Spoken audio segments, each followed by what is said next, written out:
Siap semua? Shalom, selamat malam. Shalom. Yang mengikuti dari rumah, ini namanya gereja rumah. Jadi tidak ada liturgi yang menakutkan, semuanya boleh bersekutu bersama-sama seperti yang Tuhan inginkan dalam kehidupan kita. Jadi yang di rumah ini namanya ibadah, kita bisa bebas, kita bisa mengeluarkan semuanya. Lalu saling keluarga Pak Eko, terima kasih Bunda khususnya yang ulang tahun. Semuanya baik anak-anak, kalian hebat, puji Tuhan. Baik, kita baca dulu satu ayat ini untuk jadi acuan buat kita boleh belajar lebih jauh. Kita 1 Korintus 14 ayat yang ke-16. 1 Korintus 14 ayat yang ke-16. Ya. Apa judulnya? Lihat judulnya dulu. Apa judulnya? Sekali lagi. Oh, 17 dan 16 yang ada judulnya perikop berapa? 14. Ayat bukan, ayat 16. 16 itu kecap. Ya, judulnya Karuniaro. Iya. Ya, oke. Kok beda nih ayatnya? Coba apa judulnya di situ? Sekali lagi tentang karunia roh. Bukan yang 1 Korintus berapa tuh? 14. Iya, 1 Korintus 14 ayat 16. Kalau 17 Ayat 17 sama. masih perikop yang Ya. ayat pertamanya Tetap di kampung saksi itu. bukan. Kebangkitan. Ya, pertemuan jemaat. Ayat berapa itu? Oh, Oh, 26. Ah, salah. Aduh, maaf, maka judul kok lain. Maaf ya, gimana ya? Ayat 26. Judulnya peraturan dalam nah, inilah peraturan dalam ibadah yang sesungguhnya. Ini terjemahnya tata cara dalam jemaat. Nah, kalau kita mau bahas liturgi, maka kita harus kembali ke 1 Korintus 14 ayat 26. Ini liturgi yang benar. Amin. Oke, baca sama-sama. Satu, yang ini nanti dulu. 1, 2, 3. Jadi bagaimana sekarang saudara? Ya. Bila mana kami berkumpul? Nah, stop dulu. Jadi, saudara-saudara, bagaimana bila kita berkumpul? Ini ibadah. Terus, Jangan tiap-tiap orang mempersembahkan sesuatu. nah, tiap-tiap orang. Saudara, tiap-tiap orang harus aktif mempersembahkan sesuatu. Dari tahun 72 pertama kali saya menjadi hamba Tuhan, tahun 70 saya diselamatkan, saya terima keselamatan, tahun 7 lalu saya dapat panggilan Tuhan, ayo ini. Lalu tahun 72 saya mulai melayani. Jadi tahun ini 48 tahun saya tidak pernah membuka gereja yang organisasi. Sebab saya percaya firman ini. Ini luar biasa. Jadi tata cara ibadah kita, maaf, apa yang kita buat di gereja selama ini nggak salah, cuma tidak tepat. Yang Alkitab katakan ini, apabila kamu berkumpul, tiap-tiap orang, jadi nggak ada yang pasif, semuanya aktif. Nanti di rumah tolong baca Roma 12 dan 1 Korintus 12. Kebetulan angka pasalnya sama, 12. Jadi gampang diingat. Nah, di dalam Roma 12 dan 1 Korintus 12 itu ada firman yang mengingatkan kita ini sebagai gereja seperti satu tubuh, tapi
tidak ingin membentuk gereja yang organisasi, tapi gereja rumah. Karena saya lihat di Tiongkok, 2 minggu lalu pas Imlek saya ada di Singapura, tiba-tiba saya digerakkan untuk bersaksi tentang apa waktu saya dibawa ke Tiongkok.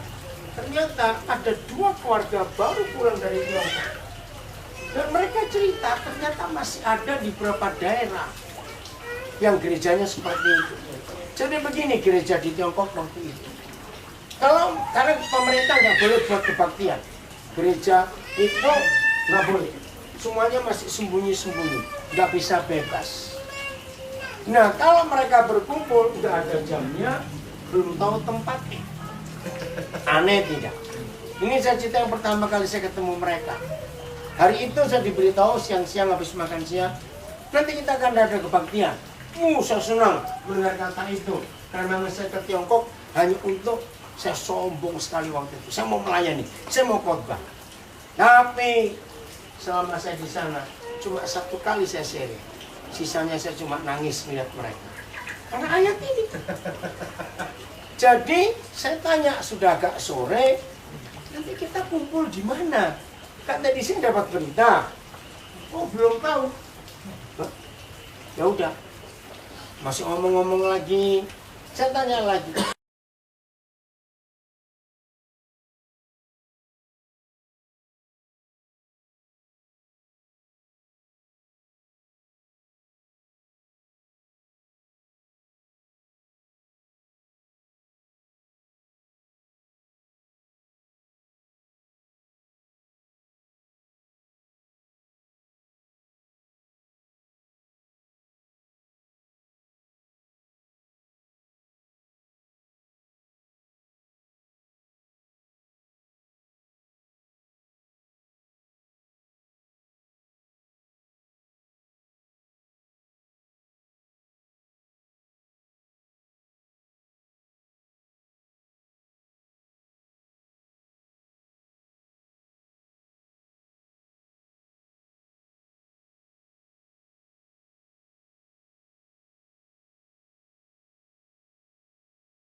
Sudah gelap, nggak ada lampu.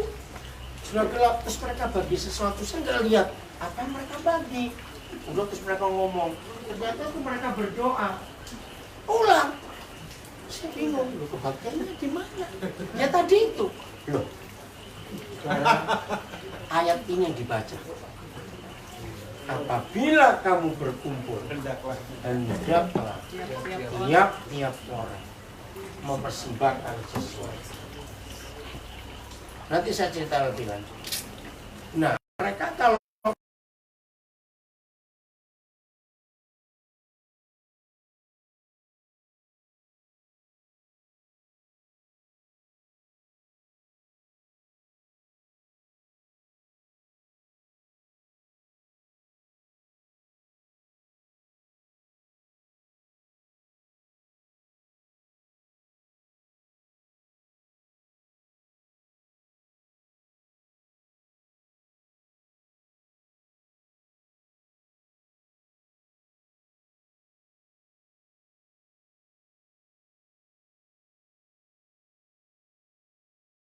tidak boleh. Saya tanya kenapa orang nggak boleh jual kertas? Takut buat tulisan mempengaruhi orang lain. Sampai yang begitu komunisme. Ya di situ saya belajar. Jadi kalian kalau kumpul begitu, loh, dan tadi kalian saling kenal nggak? Enggak, loh. Terus yakin kalian kalau itu sudah kalian bisa nggak penyusup masuk? Loh, enggak. Mereka bacakan lagi ayat Roma 8:14. Dikatakan barang siapa dipimpin oleh Roh Tuhan, itulah anak-anak Tuhan. Amin. Jadi kami kalau kumpul kebaktian nggak pernah tahu di mana mau kumpul jam berapa.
Jadi setelah itu saya belajar.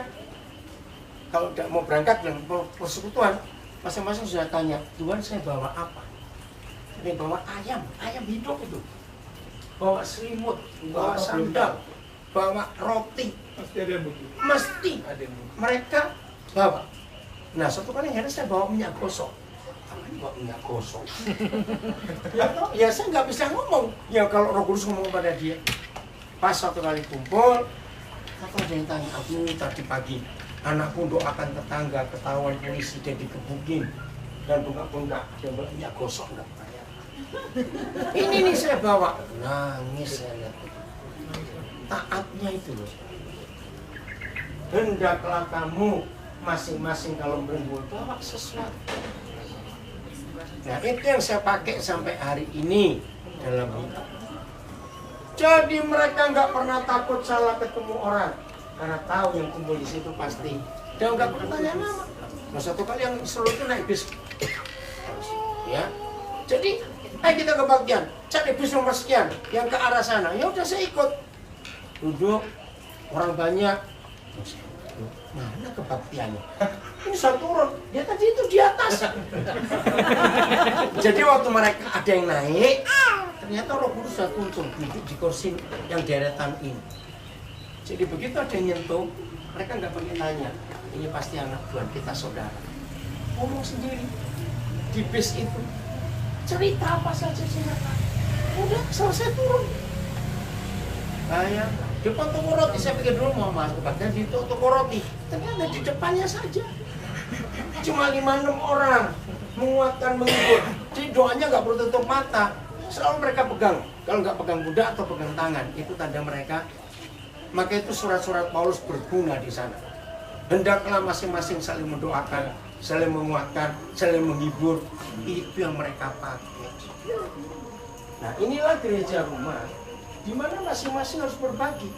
Maka itu tadi pas mau mulai, kan saya tanya, ini kan mendadak saya di sini. Saya pengen khotbah, nggak ada yang khotbah katanya. Dan terus kalau kumpul ya begini, cerita masing-masing.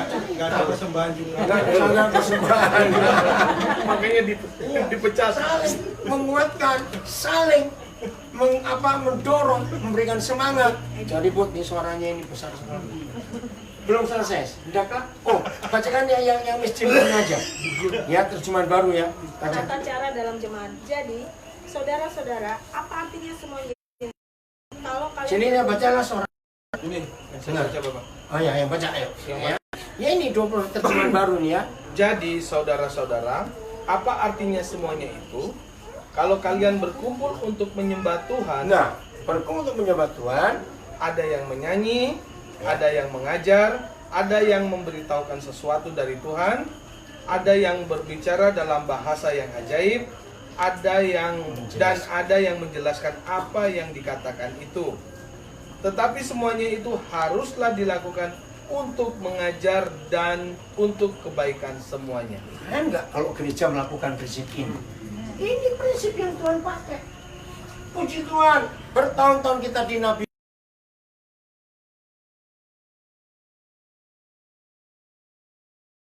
GPSI Evata akan tahu dengan Pak Gembala berkata, termasuk Pak Agus yang baru datang tanya, kita nggak buat gereja. Begitu Pak Agus tahu, tiap minggu kita pelayanan keliling, wah itu jadi berkat yang luar biasa. Namanya itulah hidup yang luar biasa. Saya kembali ke Tiongkok, gereja nggak ada.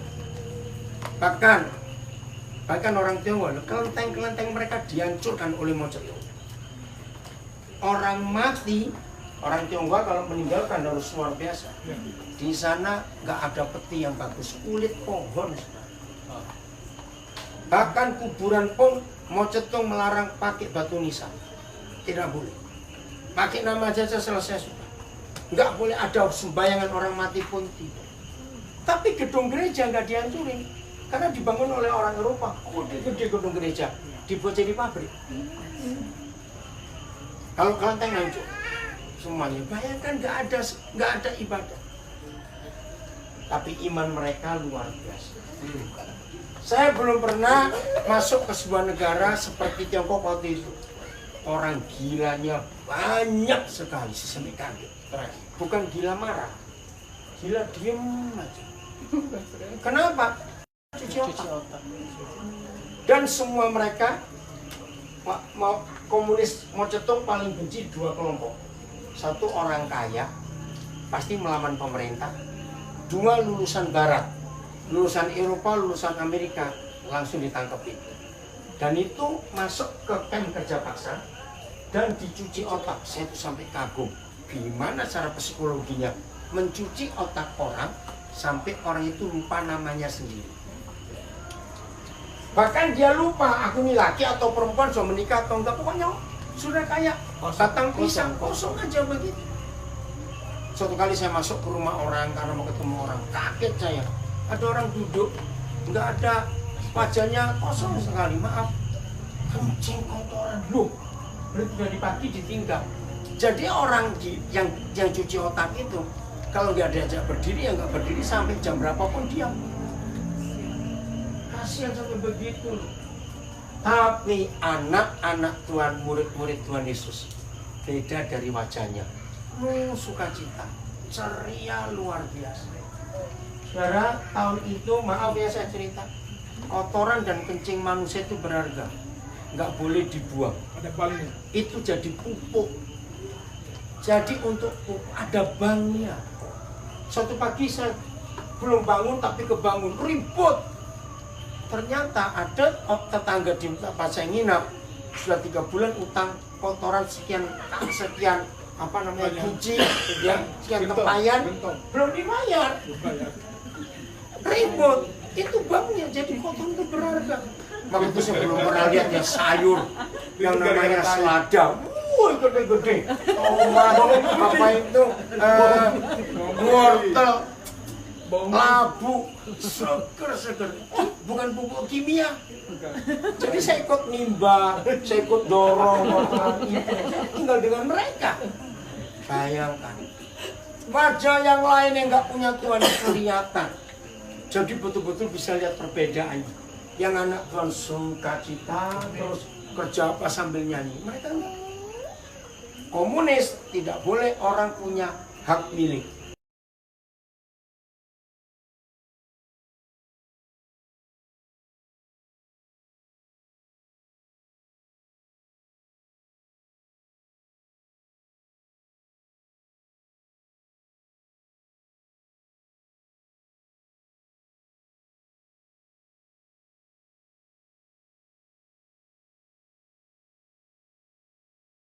Jatah dari negara. Setahun minimal 2 kali dapat. Dan semuanya yang zaman dulu ya, drill yang tebel itu loh. Bukan ya, drill lain, bukan ya, sekarang nggak ada. Supaya nggak rusak. Ya. Cuma begitu. Kayak bagaimana mau hidup? Orang-orang tua yang umurnya 60 tahun ke atas nggak bisa dapat makan dari anak-anaknya. Setiap RT pemerintah menyiapkan sebuah tempat untuk antri makan pagi, siang, dan malam. Pakai kupon. Ya pakai kupon, cuma begitu saja. Nggak ada uang yang berlaku, semua pakai kupon. Nah saya kebetulan dapat anugerah Tuhan. Ternyata zaman itu visa itu 2 macam. Satu turis, satu pulang kunjungan keluarga. Karena modal saya begini, saya dapat visa kunjungan keluarga. Jadi kalau visa turis tidak boleh masuk ke sembarang tempat, ada yang ngawasi. Nggak boleh. Kalau kunjungan keluarga boleh sampai ke desa-desa. Saya nggak tahu, tapi Tuhan luar biasa. Sehingga saya bisa hidup dengan mereka. Di situ iman itu luar biasa. Maaf kalau cuma contoh. Maka itu kenapa? Maaf, saya beda dengan pendeta yang lain. Buat saya kemewahan bukan yang saya pakai. Mereka itu mau mewah apa? Satu kali saya pernah sakit ya, habis dingin, makan kurang bubur saja. Harus ke dokter. Saya bilang uangnya dari mana? Kan kamu punya kupon. Jadi kupon itu ada warnanya. Saya lupa, merah untuk ngambil gula atau minyak goreng atau apa. Beda-beda. Ya, kamu bawa kuponnya di dokter kan milik. Dia perlu apa? Sampai segitu miskin. Tapi firman itu hidup untuk mereka. Jadi kalau mereka kumpul sungguh-sungguh hebat saudara iman mereka. Firman itu mereka hidupi dengan nggak ada Alkitab, tidak ada Alkitab. Suatu kali saya jalan dengan mereka, Kok pada nungguk itu cari apa? Cari kertas. Kertas. Kalau ada kertas yang kosong bisa ditulisin walaupun kotor, dibuat belum dicuci.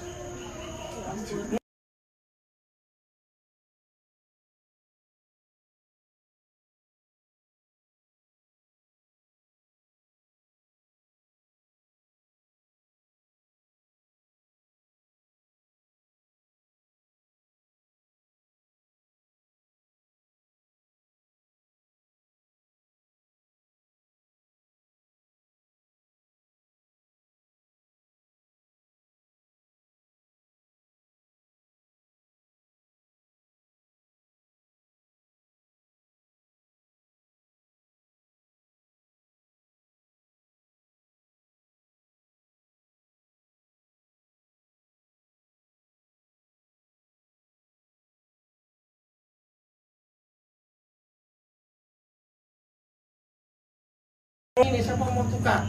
Saya tukar ayat yang lain. Maka itu kita yang punya firman, saudara. Kita berdosa besar, kita meremehkan, tidak menghargai firman.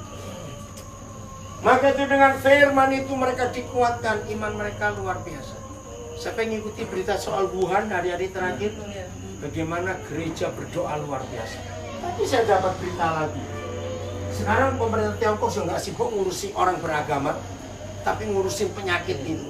Gereja tampil, oh di Wuhan anak-anak Tuhan bangkit. Mereka nggak takut virus itu.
Mengizinkan dia bekerja semau-maunya dalam hidup.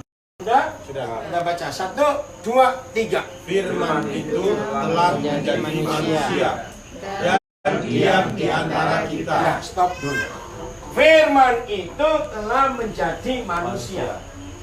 Yang pertama jelas Tuhan Yesus jadi manusia. Tapi setelah dia naik ke surga, siapa manusianya? Kita.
Nah, siapa itu firman?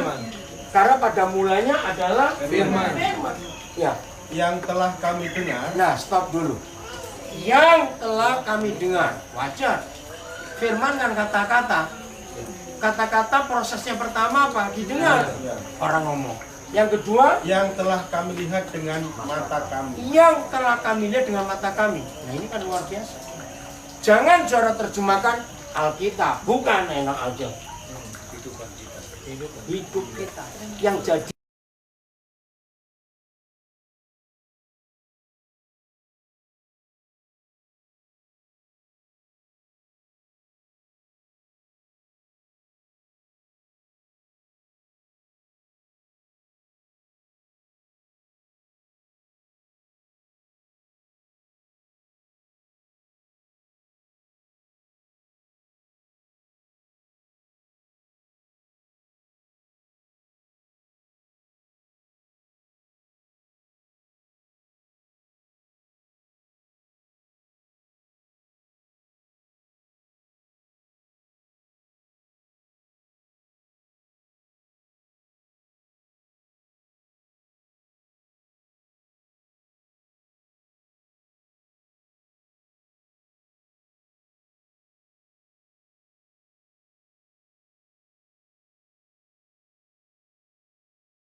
Iya, kita.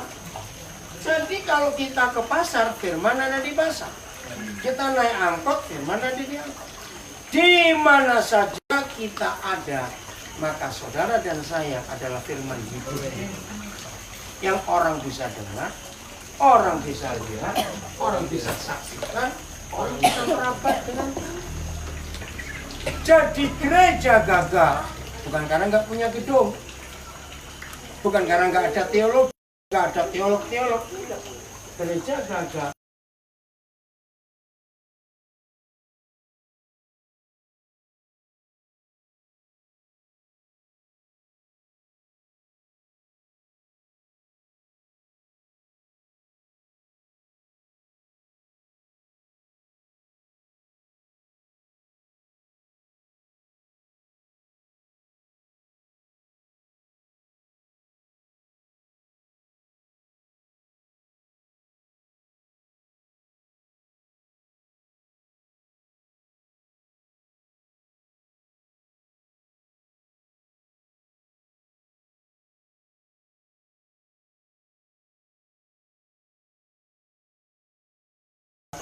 Kehadiran firman lewat kita semua. Ini kerinduan Tuhan atas kita. Ayat yang terakhir, kalau kita akan berdoa, minta Tuhan bekerja dengan sungguh-sungguh dalam hidup kita semuanya. Firman itu harus nyata lewat hidup kita semuanya. 1 Korintus 13 ayat 7. Maaf, mulai 4.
enggak percaya gosip, enggak ya.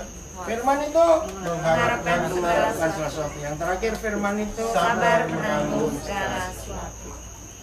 Kalau saudara dan saya bisa menghidupi firman, dan firman hidup dalam kita, semua orang akan memuliakan Tuhan Yesus lewat. Amin. Amin. Ini kerinduan Tuhan atas kita semua. Amin. Amin. Tuhan memberkati kita semuanya. Ada yang mau nambahi? Pak Agus mau ngomong sesuatu? Amin.